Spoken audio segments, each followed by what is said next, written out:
Mga Spark, kamusta kayo? At ngayon, sa vlog ngayon ay pag-uusapan natin na makakabaliwan sa lalaki kapag siya ay in love sa'yo.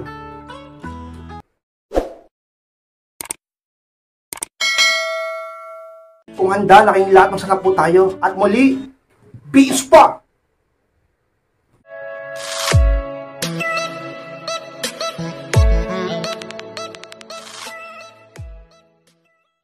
At ang unang kabaliwan kay Spark ng siyang lalaki kapag siya in love sa'yo is pagdating sa'yo, walang masyadong reklamo. Yan ang unang senyales kay Spark kapag lalaki ay talaga namang in love sa'yo. Sa mga talaga namang makikita mo sa kanila, mga kabaliwan nila talaga naman kapag siya in love sa'yo. Walang masyadong reklamo. Bakit? Sapagkat palaging mas nasusunod ang kanyang damdamin o puso pagdating sa'yo. At kapag ang isang tao in love, para mas gugustuhin niya na unahin palagi ang taong mahal niya. Diba? Kahit ikaw naman, ganun ang gagawin mo eh. Kasi mahal mo siya. Oh. Yung iba, siguro napapaisip kasi, di ba, yung partner mo ganyan sa'yo. Walang masyadong reklamo. Pero huwag niyo naman masyadong abusuhin. Kasi lahat ng bagay may limitasyon. Yung iba kasi dyan, porket mahal na mahal siya ng boyfriend niya, porket mahal na mahal siya ng asawa niya, inaabuso niya. Ina-under pa niya. Napaka-bossing niya na. Porket kampante na kasi sabi naman niya, mahal naman ako ng boyfriend ko. Walang reklamo. Walang angal. Pero dapat matuto kang i-treasure o pahalagahan ang ganyang klaseng tao. Kapagkat napakapalad mo nagkaroon ka ng ganyang klaseng partner sa buhay mo. Hindi lahat ganyan. Yung iba napaka-toxic na lalaki kaya. Diba? Kaya huwag kang masyadong magyabang. Baka mamaya, maumpog ulo niyan, maghanap yan ng iba. Dahil masyado mo siyang ginaganyan, di mo siya pinapahalagahan. Kaya kung ganyan ang boyfriend mo sa'yo o mister mo, mahal na mahal ka. Walang masyadong reklamo, binibigay lahat sa'yo. Pahalagahan mo at suklian mo naman. Ka-inspire. Since sa mga mapapansin mo sa lalaki, kapag siya ay talaga namang in love sa'yo, walang masyadong reklamo. Ano man ang sitwasyon, ano man ang mangyari. Kahit malayo ka, pinupuntahan ka. Ano man ang gusto mo, binibigay niya. Ano mang iutos mo, talaga namang sinusunod niya. Walang masyadong reklamo sapagkat siya ay in love sa'yo. Ka-inspire. Pangalawang kabaliwan ka-inspired ang siyang lalaki kapag siya in love sa'yo is bigay ng kahit ano sa'yo. Yung pangalawa ka-inspired. Hindi naman totoo yan. Sa maraming pagkakataon, sa haba ng panahon natin na nabubuhay sa mundong ito, alam natin na isa yun sa mga pinakatotoo. Pag ang isang tao ay in love sa'yo, bigay ng kahit ano sa'yo. Diba? Kasi nga, may halaga ka. Bakit ka magbibigay ng kahit ano sa isang tao kung siya hindi naman masyadong mahalaga para sa'yo? Diba? Nature ng isang tao, lalaki man o babae, sino man siya sa mundo, naman ang lahi niya, kapag siya ay nagpapahalaga ng lubos sa isang tao, ay talaga namang willing itong tumulong, willing itong laging magbigay, talagang handang magsakripisyo at magtiis pa nga eh. Minsan nga pati sariling buhay handang ibigay eh. Yan pa kayo mga bagay-bagay na lang yan? Ganyan ba ang boyfriend mo sa'yo? Ganyan ba ang mister mo sa'yo? Ganyan ba ang partner mo sa'yo? Bigay ng kahit ano. At para bang napakarami niyang bagay na kayang ibigay sa'yo. Kapag kaganyan ang partner mo, kaya padong manliligaw mo pa lang, ay mahal ka niyan. Sa mga signs na dapat mong tingnan. Sapagkat ang isang lalaking ayaw magbigay sa'yo, pero sinasabi niyang mahal ka niya, ay isang kabaliwan, isang scam. Sapagkat ang tunay na pag-ibig ay handang magbigay, ano man ang mangyari. Minsan nga kahit walang-wala na yung tao ibibigay niya pa rin sa'yo, para lang talaga namang ka-inspired maging maayos ka. At mapatunayan niya ang kanyang pag-ibig sa iyo sa mga kabaliwan ng isang lalaki kapag siya ay in love sa iyo, ka-inspire. Pangatlong kabaliwan ka-inspire ng isang lalaki kapag siya ay in love sa iyo is wala siyang pakialam sinasabi o sasabihin ng iba. Pangatlong inspire. Yan ang isang mga lagman totoo. Kapag tayo in love, wala tayong pakialam sa sinasabi ng ibang tao o sa ano pa mang sasabihin nila o isipin nila. Ka-inspire, totoo yan. Kahit ikaw naman naranasan mo yan, di ba? Yung iba sa inyo nagmahal ng isang lalaki na para sa iba ay walang kwenta. Yung iba sa inyo, o karamihan sa inyo, nagmahal ng isang lalaki na para sa iba ay napaka-red flag, napaka-babaero. At sinasabi pa ng ibang tao, wala kang mapapala, mahihita sa lalaki niyan. Pero nakinig ka ba? Hindi ba't napakatigas ng ulo mo? Sinunod mo pa rin ang puso mo kaysa sa utak mo. At kaysa sinasabi ng magulang mo at mga kaibigan mo. Sa mga tao sa paligid mo, di mo sila pinakinggan. Ang sinunod mo ay ang puso mo. Ganyan din ka-inspired ang isang lalaki kapag siya ay in love sa'yo. Wala siyang pakialam sa sinasabi ng ibang tao. Hindi niya ito papakinggan sapagkat ang mas malakas na naririnig niya ay ang kanyang tibok ng puso para sa'yo. Sa yun sa mga dapat mo mapansin, kabaliwan ng isang lalaki kapag siya in love sa'yo. Talaga naman, handa ka niyang ipaglaban. Handa ka niyang palagi ka-inspired na talaga namang mahalin. Wala siyang pakialam sa ibang tao, sa'yo lang. Sapagkat mahal ka niya, ka-inspired. Ang apat na kabaliwan ka-inspired ng isang lalaki kapag siya in love sa'yo is handang iwan ang lahat para sa'yo. Yung pang-apat ka-inspired. Talaga naman totoo, isang malaking kabaliwan sapagkat maraming nagsakripisyo na maraming bagay sa buhay nila alang-alang sa babae. O alang-alang sa lalaki, o alang-alang sa pag-ibig. Diba? Nandyan yung trabaho, nandyan yung negosyo, nandyan yung pamilya, nandyan yung ka-inspired, yung kaibigan, lahat sinakripisyo, lahat iniwan para sa babae, para sa lalaki, para sa pag-ibig. Tiniis, lahat, iniwan, sinakripisyo, lahat, kinalimutan, pangarap, goals, plano sa buhay, para lang sa pag-ibig. Talaga naman, sana lang, hindi kayo nagkamali ng desisyon.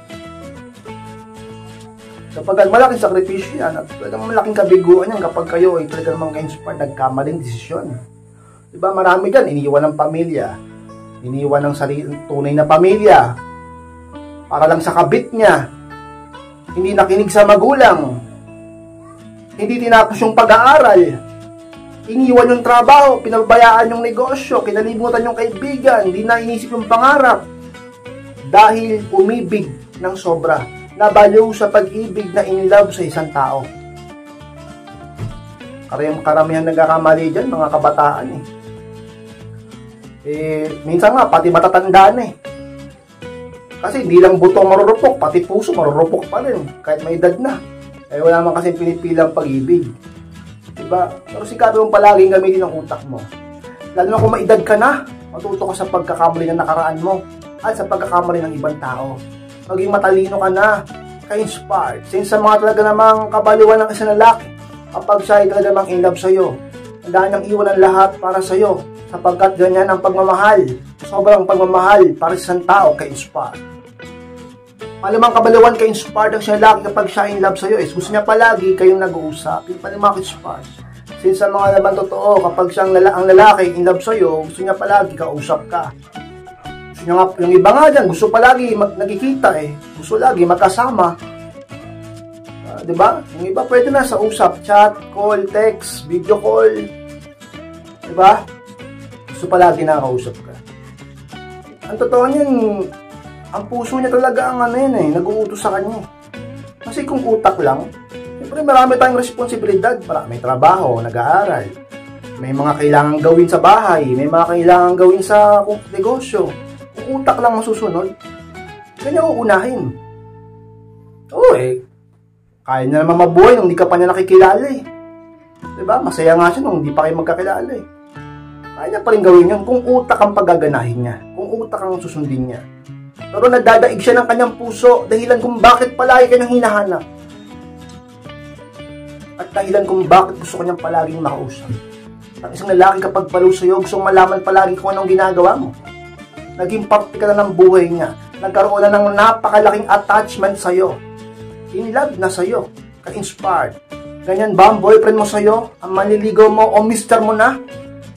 Palagi kang hinahanap. Palagi kang kinakamusta. Palagi kang tinatanong. Palagi kang tinatawagan. Palagi kang kinachat. Palagi kang kinakausap. Gusto niya palagi mag-usap kayo. Yung iba nga gusto palagi magdamag, magkausap. Habang nagkatrabaho, nakabukas yung video call. Habang naliligo, nakabukas yung video call. Huwag naman ganon. At talaga namang ka-inspired. Kung ganyan ang lalaking mahal mo sa'yo, ay talaga namang masasabi natin mahal ka niya sapagkat ang isang lalaki, kapag yan ay peke ang pagmamahal sa'yo, hindi ka niyan masyadong maaalala. Kapag ang lalaki ay peke na in love sa'yo, hindi totoong mahal ka, hindi masyadong magbibigay yan ng oras o pansin sa'yo. Sa halip, ang kanyang focus o priority sa ibang bagay at hindi sa'yo. Ka-inspired ang pag-ibig ay laging nakakaramdam at hindi makakalimot sapagkat ito ay mararamdaman. Talaga naman ka-inspired. Kung ang lalaki in love sa'yo, kusa niya itong gagawin ng walang pag-aalinlangan, laging magpaparamdam sa'yo. Sapagkat ka-inspired, mismong kanyang pakaramdam, ang pakiramdam niya ay laging gustong makausap ka. Mas lumalamang yung level ng pag-ibig sa'yo kaysa sa priority niya sa ibang bagay na gagawin niya. Ganyan ba ang partner mo sa'yo? Mayat maya meron kang nakikitang message niya. Mayat maya meron siyang tawag o miss call sa'yo.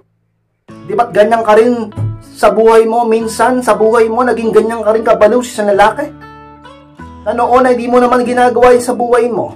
Mas, dati okay ka nang nagtatrabaho, okay ka nang nag-aaral, okay ka nang natutulog, kumakain, okay ka nang nagagala kasama mga kaibigan mo. Ngayon di ka na mapakali na wala siyang paramdam sa'yo sapagkat na-inlove ka. Lalo na ang lalaki kapag na-inlove, napaka-updated niyan sa'yo at gusto niyang palaging makausap ka. Mas matampuhin niyan sa babae kapag siya ay na-inlove ka-inspired. Pang-anim na kabaliwan ka-inspired ang lalaki kapag siya ay tunay na in-love sa'yo is mas inuuna ka na niya kaysa sa kanyang sarili. Yan ang pang-anim ka-inspired. Alam niyo mga inspired, sa isa mga talagang pinakamataas na antas ng tunay na pag-ibig, ang iunahin ka kumpara sa kanyang sarili. Isipin mo, sarili mo yan. Pero may mas mahalaga pa dyan para sa'yo. Ang ibang tao. Ang taong mahal mo. At totoo, mali yan. Inspired, paano naging mali? Nagmamahal kami, mali? Mali yan kapag sobra. Kasi ang sabi, mahalin mo ang Diyos ng higit sa lahat.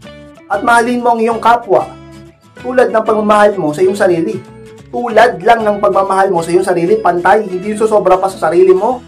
Kapaliwan na yan. Sabi ko sa inyo, okay, mababalo sa pag-ibig eh. At kapag nabalo ko sa pag-ibig, sigurado ako bababa ang interest ng partner mo sa iyo. Kapag nabalo ka sa lalaking mahal mo, sigurado ako ka-inspired matitigil ang paghahabol niya sa iyo. Kapag talagang nabaliw at naghabol ka sa kanya, sigurado ako mawawalan siya ng gana sa iyo. Kaya tigil mo yan. Sapat ka lang dapat kung magmahal. Mahalin mo lang siya ng tulad ng iyong sarili. At kung meron kang mamahalin ng sobra, yun ay walang iba kundi ang Diyos. Ang Panginoon ka-inspired. Ang Diyos Ama, talagang nagbigay ng buhay sa iyo, sa mga taong mahal mo. Sa mga sikreto upang pagpalain kayo at upang maging matibay ang inyong relasyon, di siya magsawa sa iyo, hindi bumaba ang interest niya sa iyo, at ang value mo ay manatili kinspado humigit pa kaysa sa dati. Kapagkat nakikita niya na hindi ka balo sa kanya. Sa mga talaga namang ka-inspired, kabaliwan ang isang lalaki. Kapag siya ay talagang tunay na in love sa iyo, ka-inspired. Ka-inspired, maraming salamat sa pagtapos ng vlog nito. Kung kalimutan na mag-like, comment and share na rin po upang makatulong din tayo sa ibang tao. Sa mga di pa po nakasubscribe, click nyo na yung subscribe sa baba. Click nyo rin po notification bell upang ma-notify kayo kapag may bago akong upload. So magpa-coaching o magpa-advise, ay yung profile picture ko sa FB, message lang po ako at ako mismo magre-reply at babasa ng message nyo. Maraming salamat mga ka-inspired, mag-ingat kayong lahat. Mahal ko po kayo at muli, be inspired!